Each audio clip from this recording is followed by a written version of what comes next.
Long before 1910, the skies above the Cape were a patchwork of flags, banners of power, rebellion and identity. Each one told a story of the people who claimed this land as their own. Welcome back to the channel. If you enjoy exploring the history behind these forgotten emblems, don't forget to like, comment and, most importantly, subscribe. I've organised all my videos into playlists. You can access these playlists by clicking on my channel page below, or check the link in the description. Our story begins with a flag that crossed oceans long before South Africa took its modern shape. The Prinsenvlag, or Prince's Flag, first flown in the 1570s. Its bold stripes would later inspire the flag of South Africa, used from 1928 to 1994. We'll explore that connection in a future episode. The famous orange in the flag traces back to the Netherlands during the age of William of Orange, prince of a small domain in Provence in southern France, called Orange. Locally it was known as Oranje, which the Dutch rendered as Oranje. The city's name had nothing to do with the colour itself, so when William inherited the title in 1544, the House of Orange carried the name, but not yet the colour. As William rose to lead the Dutch provinces in revolt against Spain, a bright new stripe began to appear on his banners and livery, orange. Whether by coincidence or destiny, it became the unmistakable emblem of the House of Orange, and soon a defining feature of his flag. The white and blue of the Prinsenvlag made gesture to the Dutch provinces that stood beside him, like Zeeland, whose lion rises from waves of blue and white. Together, these colours formed the emblem of a people united under the House of Orange, a banner of freedom that would one day cross the seas. Not just to the Cape of Good Hope, but even across the Atlantic, where the flag of New York City, once Dutch New Amsterdam, still bears its legacy. The ships of the mighty Dutch East India Company adopted the Prince's flag from the company's founding in 1602, often adding the letters VOC at the centre, Verenigde Oost-Indische Compagnie. In many ways, this was the world's first corporate logo, a symbol of the globe-spanning power of the world's first multinational enterprise. And it was probably this very flag that Jan van Riebeck planted at the Cape of Good Hope when he founded the settlement in 1652. I say probably because that same year the Dutch Republic officially banned the Prince's flag and many VOC ships replaced it. Why the sudden change? To appease the Republican government of the new English Commonwealth under Oliver Cromwell. You see, the colour orange was associated with the recently deposed House of Stuart, particularly the royal couple at the heart of Europe's tangled dynasties, Mary Stuart, daughter of the executed Charles I, and her husband, William II, Prince of Orange. So what happened to the orange stripe? It was replaced with red, creating the red, white and blue Statenvlag. When the English Commonwealth ended in 1660, the political ban on the orange, white, blue Prinsenvlag was relaxed, and it returned to Dutch ships and ceremonial use, a lasting tribute to the House of Orange.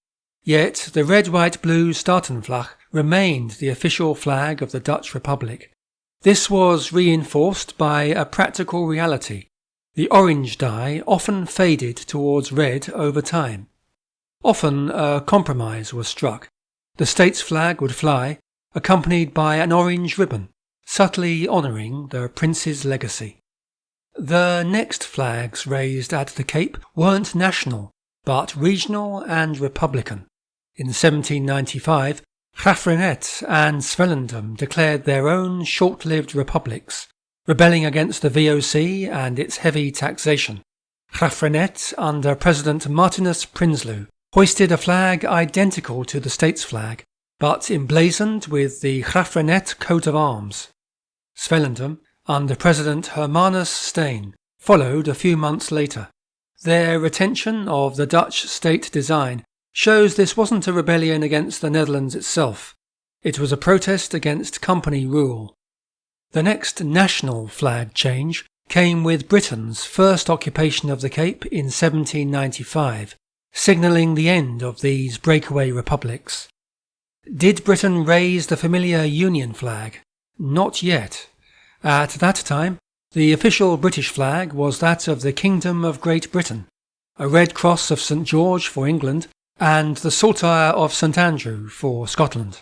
It was only in 1801, following the Act of Union with Ireland, that this flag was altered to include the red saltire of St Patrick, forming the more familiar Union flag.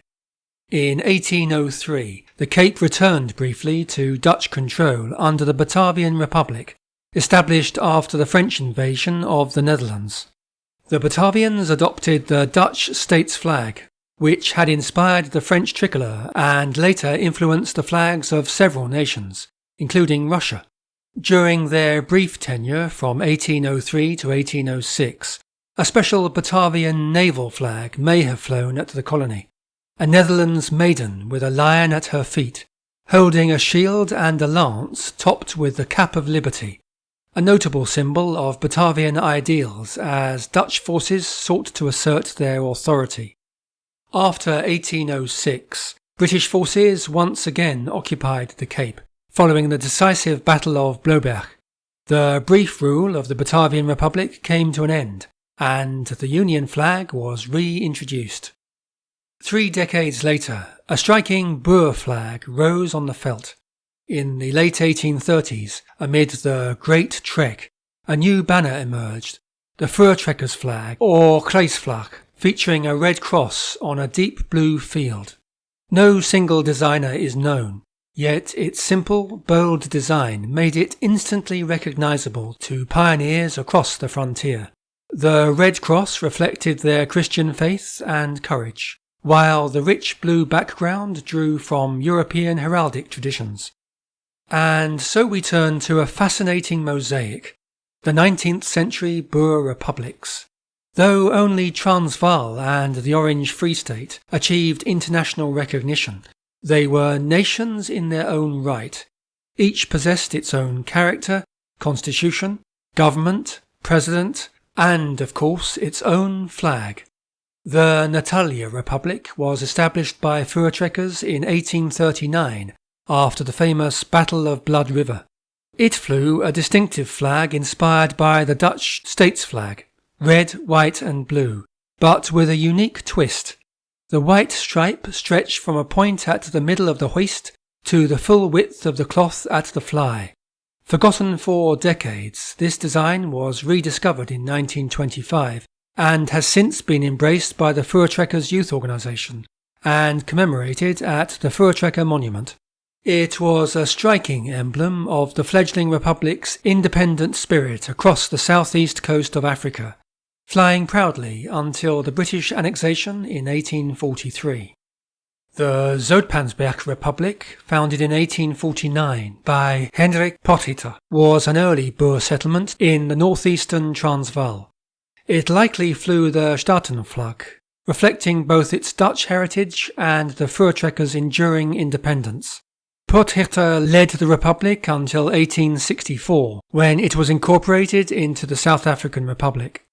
In 1856, the Republic of Lydenburg was founded. The town itself had been established in 1849 by Hendrik Potgieter and his Voortrekker followers, who had left Oryxstad due to a malaria epidemic. Both Lydenburg and the nearby Republic of Utrecht, which it joined in 1857, flew the Statenvlag, a nod to their enduring Dutch heritage. These small republics maintained local governance and militias until 1860, when they were absorbed into the South African Republic.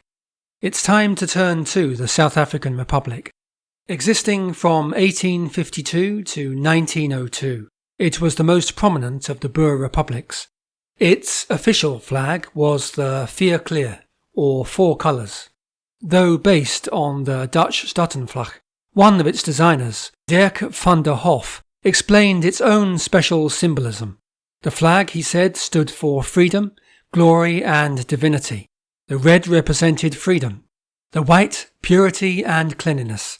The blue, the faith which the Republic placed in God, and the green stood for hope. During the presidency of Thomas Francis Burgers in 1874-75, a new design known as the Burgers flag was briefly introduced, but it proved unpopular, and the Voortrekker endured as the lasting emblem of the Transvaal. The second most prominent Boer Republic was the Orange Free State, which lasted from 1854 to 1902. Its first flag was red, white and blue, similar to the Statenvlag, but the state's first president, Josias Philip Hofman, requested a flag and coat of arms from King Willem III of the Netherlands, fittingly enough for a republic bearing the Dutch royal family's name. The Dutch High Council of Nobility designed a distinctive banner, 7 horizontal stripes, 4 white and 3 orange, with the Dutch tricolour in the canton. The flag arrived in the Orange Free State in January 1856, was first flown a year later, and remained in use until the Republic's end in 1902. Klein Vrystaat, or the Little Free State, was established around 1876 by Boers on land purchased from Swazi King Umbanzeni. A formal government and constitution was adopted in 1886, and the state existed until 1891, when it joined the Transvaal. Its flag closely resembled the Transvaal Voortrekker, with a horizontal red, white, blue triband, and a vertical green stripe near the hoist, the only difference being a slightly narrower green stripe than on the Transvaal flag. The short-lived Republic of Stellaland was established in 1882 in northwestern Bechuanaland, near present-day Vryburg. It flew 2 flags, a simple green banner with a white star, and a green standard displaying the Stellaland coat of arms. After the British occupation, in 1885 the Republic's government sent the standard to Queen Victoria, praying that she may be pleased to keep us under her protection. The flag hung in Windsor Castle until 1934, when King George V returned it to South Africa, where it was placed in the Vryburg Town Hall, preserving a rare symbol of the Republic's brief but proud independence. Next, the state of Grossen, a short-lived Boer Republic west of the Transvaal, which existed from 1882 to 83, before uniting with Stellaland to form the United States of Stellaland. Its flag, inspired by the Voortrekker of the Transvaal, featured green at the hoist with black, white and red stripes. The Nuwe Republiek, founded in northwestern Zululand in 1884, lasted until 1888 when it was incorporated into the Transvaal. Its flag, also inspired by the Voortrekker, displayed horizontal red, white and green bands with a vertical blue bar at the hoist. A Volksraad resolution proposed adding small union and regional flags, but this was never implemented. Meanwhile, the Republic of Lydenburg, originally declared as Uppingtonia in October 1885, was another short-lived Boer republic, this time in what is now Namibia. Some sources depict its flag as the German imperial tricolour, black, white and red. The republic existed under the name Lydenburg until 1887, when it was merged into German Southwest Africa. Who knew that British miners set up their own republics? The Diggers' Republics were states set up by British miners during the late 19th century gold rush. The most notable, the Klipdrift Republic of 1870-71, was led by Stafford Parker, a president known for his naval background and love of horses. The Republic flew at least one distinctive flag, a Union Jack in the canton over a red field with a large rearing horse, symbolising independence and Parker's influence. Some reports also describe a variant, a white or red and white field with a diamond beneath the Union flag, though this may have been a proposed design rather than an official banner. The diggers' republics vanished once British officials arrived to assert control over the area. Alongside the Boer republics, British colonial flags flew over the Cape Colony and Natal. In the 1860s, Britain ordered its colonies, the Cape Colony and Natal, to adopt its own unique flag. Natal's first official banner, introduced in 1870, featured the blue ensign bearing the colony's coat of arms, two wildebeest running across the open veldt, with distant hills and the sea stretching beyond. Under Prime Minister John Molteno, the Cape Colony introduced its flag in 1875, this time displaying a golden lion, along with the motto Spes Bona, Good Hope. While primarily used at sea, it also featured on land for official ceremonies, most notably at the laying of the foundation stone of the Houses of Parliament in 1875. Both Natal's flag and the Cape flag remained in use, with minor variations, until these colonies joined the Union of South Africa in 1910. In 1902, following the end of the Second Anglo-Boer War, the Transvaal and Orange Free State were annexed by Britain and became British colonies. Their new colonial flags also featured the blue ensign. The Transvaal colony's flag bore a circular badge showing a lion lying majestically in the veldt, an image drawn from the colony's new public seal, and echoing the proud lion of the former South African Republic's coat of arms, symbolising continuity amid change. The new Orange River colony's flag displayed a single springbok standing proudly on a grassy plain, an image inspired by the colony's public seal, which depicted the British royal arms above three springboks roaming the veldt. All four British colonial flags were abolished in 1910, with the formation of the Union of South Africa, marking the dawn of a new national identity. We'll continue the story of South Africa's flags from 1910 onwards in a future episode. From the bold stripes of the Prinsenvlag to the proud emblems of the Boer republics and the colonial banners of Britain, South Africa's early flags tell a story of struggle, aspiration and belonging. Each flag reflected the values, loyalties and dreams of those who raised it. They were symbols of freedom, faith and sovereignty fluttering across a land still defining itself. Few of these banners fly today, yet their stories endure, woven into the fabric of South Africa's rich and complex history.